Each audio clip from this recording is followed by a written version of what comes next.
Manning in a second, but first, New Jersey high school football, Wayne Hill's Christian Pontalillo with an amazing catch off his I thought that ball hit off the ground. Great concentration. Mistimes his jump there. Defender's in perfect position. Ball bounces off the right hand. It's great. They play some good football in Jersey. It's a shame this isn't a touchdown because he's never touched, but college rules in high school, down if you're down. So we should let him get up? Yeah, like the pros. I like that. They're high school kids. California high school football, Inglewood Highs. Inglewood in the house. Orion Peters with 5 guys missing him before he takes it to the house. What? See, talk to me about this field. It looks like there's a track surrounding it, but unfortunately it also looks like I don't believe they have a groundskeeper, Nick. I can confirm. All right. It's in Inglewood, bruh. Droughts there in California. Oh, weatherman, CC, good point. Didn't think about the drought. Global warming, dog. Global warming, dog. Yeah, people like you ruining this planet. People like me trying to save it. I'm all green, man. I'm doing green all day, all day. Yeah. In Florida, IMG Academy, Michael Redding, great acrobatic catch. All right, this is down in your old neck of the woods. Back before your life took off when you met me, living down not too far from, what is it, Bradenton, Florida? Great IMG Academy. Not too far. Great IMG Academy. They got a great football program. Troy Vincent's son graduated from there. Yes, absolutely. At Ohio State playing defensive tackle. They got a bunch of D1 players. Lands on his head. That's a big-time catch right there. And as you can see, they got a better groundskeeper there, too. Yeah. Oh, no doubt. They got some bread down there. Oh, that tuition is... It's a hell of a catch. I thought it was Rutgers at first when I saw the big R in the middle of the field. Our top story this morning, stands. After over 15 seasons, the Eli Manning era is over for the Giants. The team announced the rookie Daniel Jones will be their starter on Sunday against the Bucs. 38-year-old Eli Manning reportedly has no immediate plans to waive his no-trade clause, essentially accepting his role on the bench. But, CC, should Eli attempt to play elsewhere? Should Eli try to play with another team? I think Eli is one of the people that at this stage of his life, he decided that getting married, having kids, he's going to do it later in his life. He's got 4 kids under the age of 8. Wow. Does he want to move them? Or is Eli going to go somewhere while the family stays here? When you get late in your career and you start having family decisions, it's not up to the player anymore. So you can't be as selfish. I don't see Eli. The reason why you get a no trade in there is to be able to stay with the football Giants. I don't believe he'll play with another team. Nick has made it clear. I asked him, man, who's the guys that made the most money in NFL all time? Eli is at the top of the chart. I don't see him wanting to play for another franchise. He's made plenty of money. This franchise has been very good to him. And given his family situation, I see him staying with the Giants this year and calling it quits after the season. And it doesn't always end like you want it to, but for a lot of players, and Chris, you've even said this, even though I think most people, when they think of you, and you wearing your purple tie today, they think of Cris Carter, Minnesota Viking.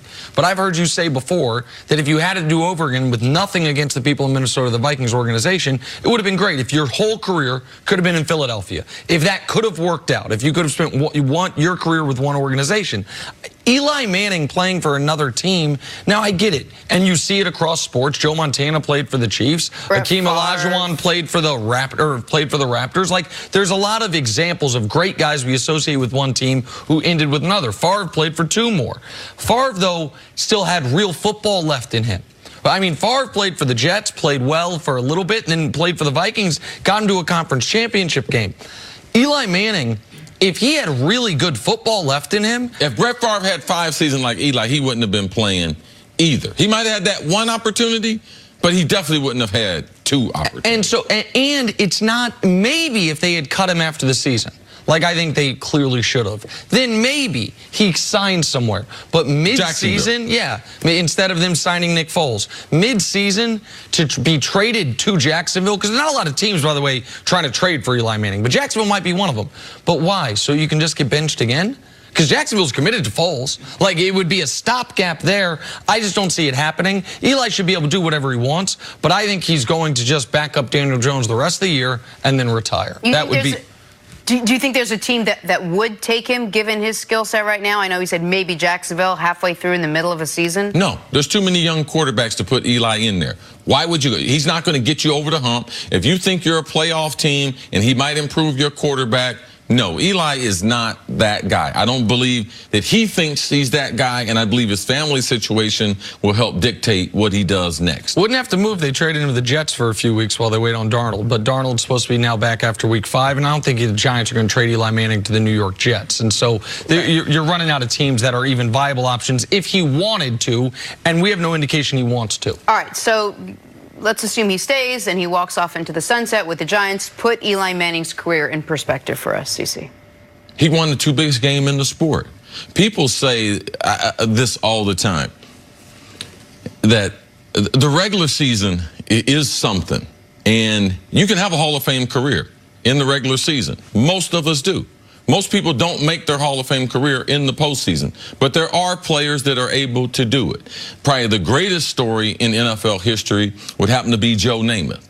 So to me, Eli is the modern day Joe Namath. I don't care what you think about the Hall of Fame. I don't care what you think about Eli. But with those 2 Super Bowl wins, with those 2 runs that he went on as the Giants starting quarterback, with those throws that he made late in those games, they're not going to win those games. And the way the history of football has been covered, Eli Manning is going to be in the Pro Football Hall of Fame. Joe Namath won 1 big game. Eli Manning won 2. One of the teams was undefeated, and it doesn't hurt that both of those were against the New England Patriots. So he will be in Canton one day, regardless of what people are saying. That's a wrap. That's a wrap. You might as well start arguing about other players. So there are a few interesting things on the Hall of Fame. The case for Eli as a Hall of Famer is incredibly cut and dry. And the case against him as a Hall of Famer is equally cut and dry. The case for him, all right, so he's going to be top 10 regular season, top 10 all time, touchdowns and yards. Those sound like Hall of Fame numbers without postseason success. 2-time Super Bowl MVP. 5 guys in league history have done it. Some of those names, Joe Montana, Bart Starr, Tom Brady. And it should not be disregarded, never missed a game in his career due to injury, not one. That's remarkable, even in the latter stage of his career when the rules changed. The case against him, though, is pretty equally cut and dry as well. He's never led the NFL in any category except for interceptions. He's never even been top 5 in quarterback rating. He's going to finish his career 45th all-time in quarterback rating, a career 500 record, and only 1 truly great regular season, the year Plexico shot himself. They were 11-1. They looked like the best team in the league coming off that Super Bowl championship. Here's the question for me, C, is if Eli's a Hall of Famer, all 3 of those guys from that draft class are Hall of Famers, right? Big Ben, obviously, and Phillip Rivers. Yeah, there won't be a debate about that. And Phillip Rivers as well? Of course. Okay. I've always said that. Since we started the show, Phillip Rivers, one of the most underrated players we've had in NFL history. He is a Hall of Famer. So then, because those 3 guys, Eli obviously has similar postseason success as Big Ben, but the least regular season success of any of them. One lesson on the Hall of Fame that really surprised me. Star Ledger this morning, about an hour ago, posted to their website. They talked to 30 of the 50 Hall of Fame voters and got them on the record, Eli Manning, yes or no. 11 said yes, 10 said no, 9 said you were undecided. They were undecided. You need 80% to get in.